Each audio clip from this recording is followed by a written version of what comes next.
Nexus open and exposed, and Envy are going to take it down and take down Immortals. I think a lot of people like disregard Envy a lot because of the record. But look at how low his health bar is. He's dead. That's a kill for Seraph, an easy 1v1.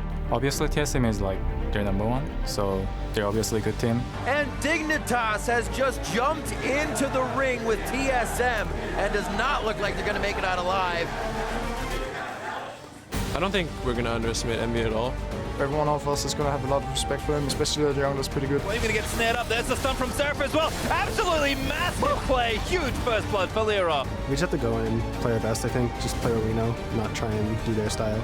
Envy, who were in dead last, now in 9th, and are literally a week away from reaching playoffs.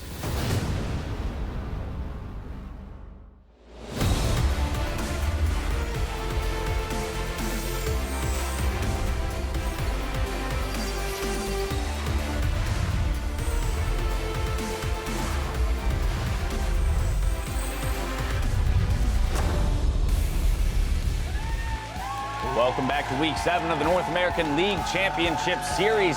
Saturday afternoon here live in Los Angeles, California. Beaming out to you from our studios. Plenty of fans packed the arena today. TSM making their way into the studio earlier, followed by Dignitas, of course, Stixxay and Afro Moose setting up on stage, getting ready for battle. Big Smithy as well, Ninja and Seraph. They're going to be doing the same on the flip side of the arena. Hello, everyone. I am James Dash Patterson, joined as always by our Saturday special, Mark Zimmerman and William Scarley. How you guys doing today? What are we, like a special at a diner? Yes. Saturday. Just what Saturday I want to special. order for my Saturday brunch. A little Mark Z and Scar. How you guys doing? How you doing over there? Feeling quite expensive. I hope you brought a lot of money.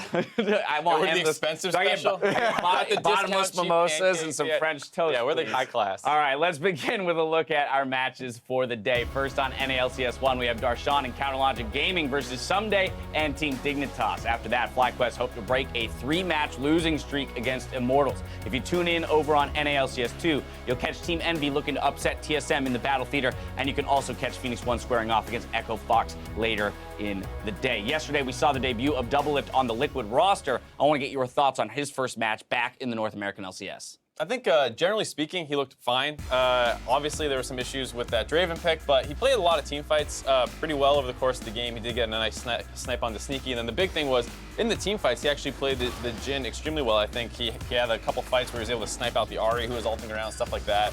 But it wasn't enough because the big problems on TL are more their decision-making.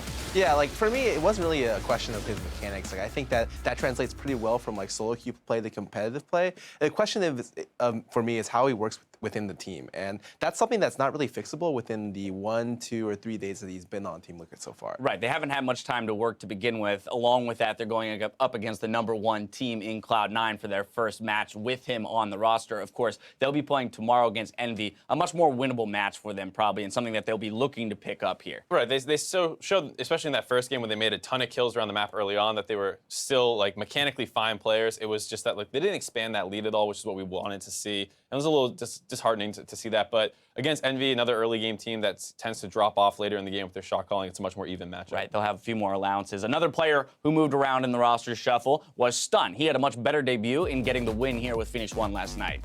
Yeah, I don't think Stun's an interesting player. He debuted on Dignitas. He's now here on P1. I think that he played relatively well throughout the week. The biggest thing is he didn't die much. He was able to impact the map. Honestly, if you kind of replace his portrait with Adrian, I think they kind of fulfilled similar duties, especially in team fights. And Laney, he did passable. I don't think he makes super big mistakes. I think he just does his job well. And the big thing, though, was in that one first game that he played was against Mordekaiser Maokai, which probably is not a bot lane that many people are used to playing against, on top of the fact that it doesn't seem particularly strong. So obviously a little bit easier of a lane matchup in that first game. And then the second game did play pretty well. Right, so we're still going to need some more evidence before we can really say, you know, what we're feeling about Stunt and his addition to the Phoenix 1 roster. Time now to pull up the standings, see how close the teams are in the playoff picture. Phoenix 1 took 3rd last night with their win over FlyQuest, but yesterday Cloud9 were the first team to secure a spot in the 2017 Spring Playoffs, and TSM could be the second today. But I want to take a look at the bottom half of the standings and that race for the final playoff spot. So gentlemen, here we go, 6th through 10th.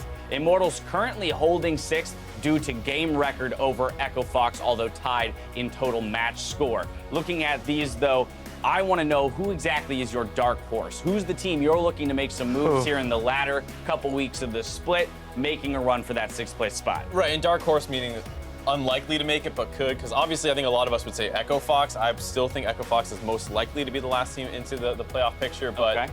If I have to pick one that won't likely do it, I think I'd take Dignitas. I think I've seen enough out of them in recent weeks that assuming a couple things break their way in the standings, they could sneak in. I think, Sumday's still a beast. They have a very reactive play style. If teams play sloppy against them, I think they can punish it, and there's a chance that happens enough times in this last third of the season that they climb into 6th. And I want to choose TL, but they're so far away from 6th place. They're 2.5 games away.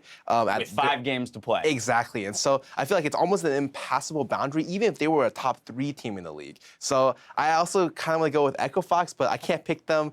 Too easy. Oh, like you already chose Dignitas, so I think maybe there's a chance for Envy to turn it up, but really that just depends on how they transition, because I think Lyra has really shown that he's super good, and being able to work around someone who is like really can set you up for a good early game, like teams like Echo Fox have been able to run with that to be able to create better leads. But they don't have kind of the cornerstone in Froggen that Ninja is. And when it comes to Envy, we heard in the video there at the beginning of the day, a lot of teams do walk into the matchup against Envy, or have in the past, kind of underestimating them, and that can backfire. However, Bjergsen with the confidence moving into today's matchup by saying we are definitely not going to underestimate them today. It's going to be a tough first match on their way to qualifying for playoffs if they're going to do it here against TSM today. Yeah, I think we talked a little bit about how the league has a lot stronger bottom teams. I mean, a player of Lyra's caliber is not something we're used to seeing on the kind of last place teams in the LCS. So I think in that sense, it is a little bit harder of a matchup than some of the top teams are used to facing against the bottom tier LCS team. Right. Well, I'm going to extend the same question to you guys at home. Who do you think is the dark horse team that will secure a playoff spot, and tell us why? Send your answers to @LollySport, and Mark Scar and I will discuss them throughout the day, if they're good enough, that is. It's time now to send it to the casters to kick off the matches, though. Enjoy.